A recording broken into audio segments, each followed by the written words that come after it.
எல்லோரும் சாப்பிட்டாச்சா? நான் வந்து சாப்பிட போகிறேங்க. இப்போ பார்த்தீங்கன்னா நான் ஒரு 3 இட்லி வச்சுருக்கேன், கொஞ்சம் பொரியல் வச்சுருக்கேன், தக்காளி சட்னி வச்சுருக்கேன். இதோடு நான் என்ன பண்ண போகிறேன்னா செவ்வாழைப்பழம் கண்டிப்பாக சாப்பிடுவேன். ஸோ இது வந்து எனக்கு தேவையா அப்படின்னு பார்த்தீங்கன்னா தேவையில்லைங்க. 2 இட்லி போதுமானது. அப்போ ஏன் நான் வந்து 3 சாப்பிட்றேன்னா இன்றைக்கி ரொம்ப பசி அதிகமாக இருக்குது, அதனால் 3 சாப்பிட்றேன்.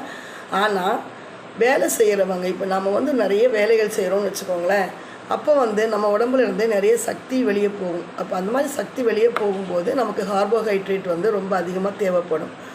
இது வந்து உதாரணம் சொல்லணும் அப்படின்னா, இப்போ வயலில் வேலை செய்கிறவங்க, அப்புறம் மூட்டை தூக்குறவங்க, இந்த மாதிரி சக்தி வந்து உடம்புலேருந்து அதிகமாக வந்து செலவாகிறவங்க கண்டிப்பாக கார்போஹைட்ரேட் வந்து நிறைய எடுத்துக்கணும். அதோடு சேர்த்து காய்கறி, முட்டை, பழ வகைகள் எடுத்துக்கணும். நார்மலாக இருக்கிறவங்க பார்த்திங்கன்னா கார்போஹைட்ரேட் வந்து ரொம்ப கம்மியாக எடுத்துக்கணும். பழம், முட்டை, பால் இதெல்லாம் வந்து